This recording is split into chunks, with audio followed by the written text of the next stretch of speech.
nimeelekeza msiondoke hapa. Mkuu wa wilaya aitishe timu yako yote, maabara inayotembea hapa wasikilize hao akina mama na wakutonye yule mtu aliyekuwa anayeelekeza mtu afungwe kwa simu.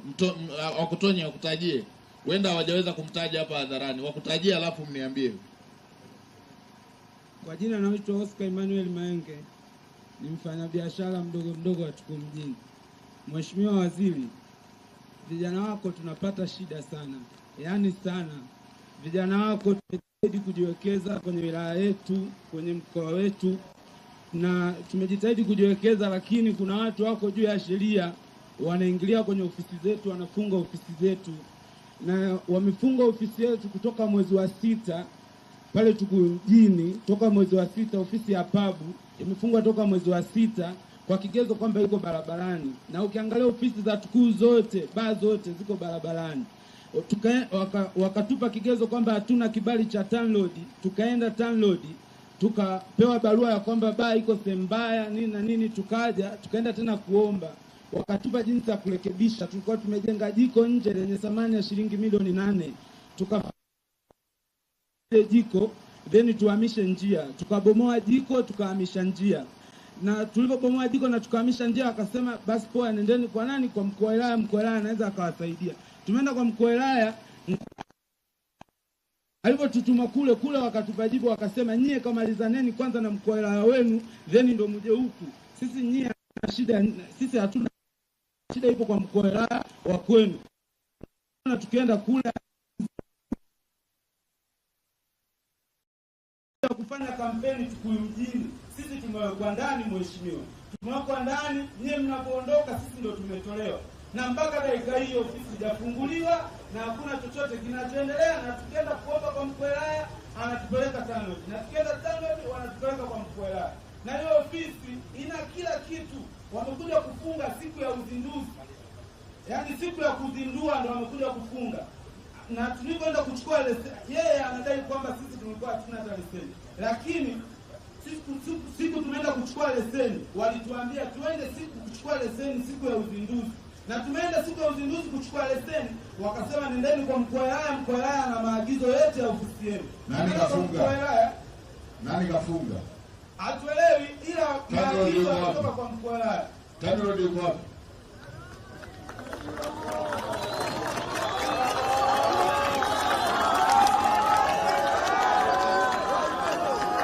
Mnalijua jambo hili? Mnalijua jambo hili?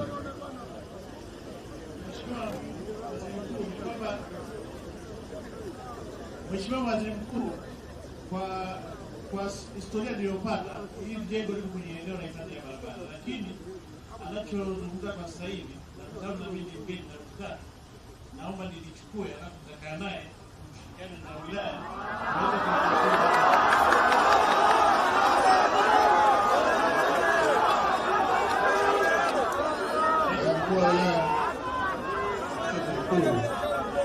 ni kweli ndugu hawa wamejenga baa katika eneo la kona liko ndani ya hifadhi ya barabara, na wamejenga hiyo baa bila kupata kibali wala hawakuwa na leseni.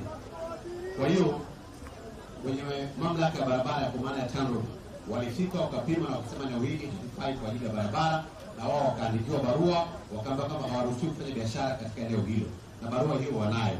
Kwa hiyo huo ndio utaratibu uliotumika na shauri. Ni container au wamejenga? Nyumba ilikuwa zamani ilikuwa ni makazi ya mtu, wao wakaifanya kuwa baa. Ni container au wamejenga? Ni nyumba ilishakuwa kutoka zamani. Wakati wanaweka tofali ya kwanza, ya pili, ya tatu mpaka kile ya hiyo nyumba ilikuwa mjambo. Wao walienda kukodisha kubadilisha matumizi ya hiyo nyumba. Kwa hiyo hata wanafanya hawakusema ni kitu gani. Wameweka bango, tunaenda kuuliza tunafanya nini, ndio wanaweka bango la kusema night club. Vibali hawana, lakini wenye hifadhi ya barabara wakasema ni hatarishi tuweze kufanya biashara ya baa katika eneo hili. Wengeua watu pale, na sisi hatuko tayari kuhakikisha kwamba wananchi wanapotea katika eneo hilo kwa kuweka baa katika eneo hili. Mheshimiwa Waziri Mkuu, umenyosha mkono. Mheshimiwa akisema hatuna leseni, hatuna kibali chochote, anatukosea. Huyu ndiye sisi ndio anayetuongoza. Mimi hata akija hapa mtu wa leseni, muulize kijana huyu alikuja kuchukua leseni. Sisi tumeenda kuchukua leseni, wamesema huyu mkuu wa wilaya alitoa agizo kwamba sisi tusipewe leseni na tusipewe chochote, na akisema tulikuwa hatuna kibali chochote anatukosea. Sisi pale ile nyumba ni kweli tulikodi nyumba, lakini tulibomoa ukuta tukaanza upya, tumejenga jiko lenye thamani ya milioni 7, tumejenga kila kitu. Kuna picha ya awali ambapo pale palikuwa na kuna picha ya awali ambapo sisi vijana wako tulirekebisha. Pamoja na yote sisi pale mzee tulikuwa tuna wafanyakazi 122. Umeona, wengine wana degree, wengine wana kila kitu. Na akisema kwamba ipo juu ya mlima, wapo watu wote hao ni wenyeji na hakuna mtu ambaye hili swala hapa alijui. Wote hao wanalijua. Wote hao vijana wote wanalijua. Na hata siku ya uzinduzi kama unavyojua mambo ya vijana, wote walikuwa pale. Na walifika kwenye marekebisho, sisi tunarekebisha, wanatuangalia, na kibali tulipewa cha marekebisho na taarifa za kwamba pale tunataka tufanye kitu gani walikuwa wanajua.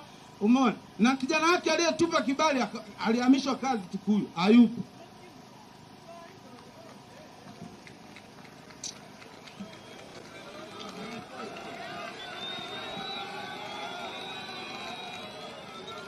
Unanyongeza? Hapana, Mheshimiwa Waziri Mkuu, anasema hakuwa na kibali chochote. Kwa hiyo hicho anachosema hakuna lolote alichokuwa nacho. TANROADS imeshaanza ujenzi. Pale mmeanza ujenzi, mnajenga barabara. Eneo analolisema ni hii barabara kuu. Na hii barabara kwa sababu ni nyembamba, eneo lile ni sehemu ambapo tutafanya upanuzi. Tutakuwa na upanuzi wa hii barabara kwa maana kutoka kwenye mita 9 kwenda kwenye mita 11. Kwa hiyo design tunaelekeza. Sasa mbona mmefungia na vitu vyao ndani? Mbona mmefunga na kila kitu kiko ndani humo? Mheshimiwa Waziri Mkuu, hawa walipewa barua ya kusimamisha kufanya biashara ya baa pale. Kwa hiyo hakuna kitu kingine ambacho wamefungiwa. Mkuu wa wilaya, uko sahihi kabisa. Maelezo yako sahihi kabisa. Na maelezo ya TANROADS yako sahihi kabisa.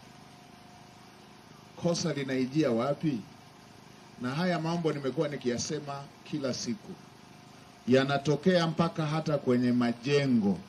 Wananchi wanajikusanya, kijiji kinajikusanya, kinajenga zahanati. Wanaanza msingi, tofali la kwanza, la pili, wanafunga renta. Siku ya kupakua unakuja Mwenge, ndio viongozi wanaenda na suti kwamba hili jengo halijazingatia vigezo. Walikuwa wapi? Sasa kama huyo ameshaingia mpaka gharama akatengeneza, ninyi mmeenda kumzuia siku ya kuzindua. Mimi sipingani kuhusu, kwa sababu jamani, si hatuko eneo la tukio. Kwa hiyo sipingani kuhusu, tena asibadilishe hata mtu kusema sisi tunapinga mipaka ya sheria. Nchi inaendeshwa kwa sheria hii. Hatupingi, hatupingani ni kwamba ni iko ndani ya barabara ama haiko ndani ya barabara. Hii nyumba ilikuwepo pale. Mmeacha wakakodishiana, wakaendelea kufanya shughuli. Wamemaliza kufanya shughuli, wakawaomba na leseni. Mkawaambia wenyewe kwamba bomoa hapa, peleka mpaka hapa. Wakabomoa, wamemaliza, siku wanazindua ndio mnawafungia. Hapo ndio kosa lilipo. Sasa kwa sababu hizi biashara za mpito huwa zinafanyika huko barabarani huko. Hizi biashara huwa zinafanyika. Wafungulieni waendelee na biashara mpaka siku ya upanuzi. Mpaka siku ya upanuzi wa barabara. Hii barabara si wote tunahitaji. Barabara si wote tunahitaji. Jamani, barabara si wote tunahitaji. Watakapokuwa wanapanua barabara, ndugu zetu watapisha barabara. Watapisha barabara. Nafanya hivi kwa sababu msiwabebeshe wananchi makosa ya serikali. Viongozi serikali, msiwabebeshe wananchi makosa ya serikali. Ninyi mnapokosea na ninyi kubali. Hawa watu wote hapa mko hapa, mtu anajenga tofali la kwanza, la pili, la tatu, anakamilisha, anapaka rangi. Siku amemaliza kupaka rangi ndio mnakwambia usifanye. Ninyi mko hapa, mtokei Dodoma, mko hapa. Sasa kwa sababu hizi biashara zipo hizi ambazo ziko nje ya lami, zipo hizi biashara hizi, zipo hizi. Siku tukitaka kupanua barabara, hata hizi nguzo tutaziondoa, si ndio hivyo? Hizi nguzo si tutaondoa hizi. Hii nguzo siku tukipanua barabara si tutaondoa hii. Ndio, sasa wale wafungulieni, kwa sababu mmefanya makosa, wafungulieni, siku tunapanua barabara ndio mtawaondoa. Mtaondoa na hizi nguzo.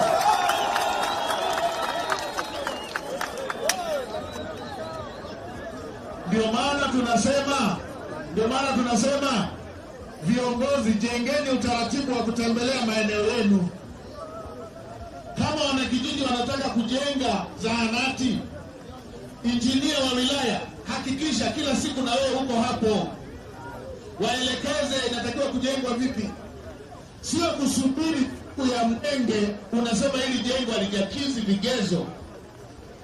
Na Mheshimiwa Waziri, siku Mwenge unapita mahali hivi, ikitokea jengo lilishakamilika mpaka limefika hatua ya mwisho, halafu siku hiyo ndio wataalamu wa serikali wanaanza kusema hili halifai, wafukuzwe yote wale watoto hawajashughulika, hawajachukua wajibu wao, wanataka kupeleka mzigo kwa wananchi.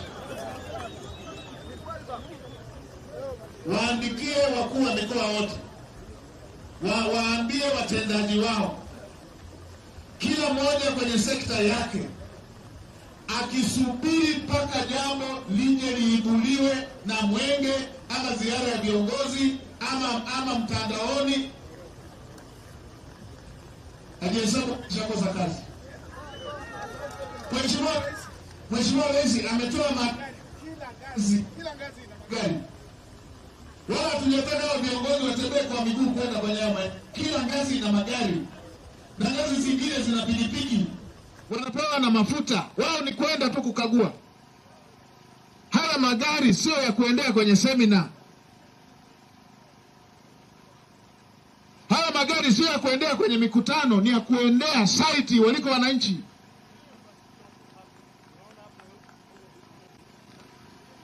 Sasa TANROADS umesema vizuri, utaenda pale.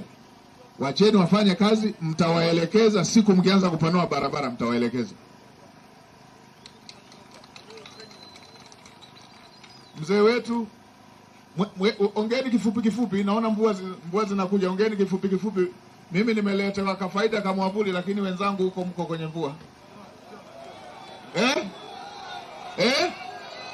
Yeah. Sema tena. Haina shida.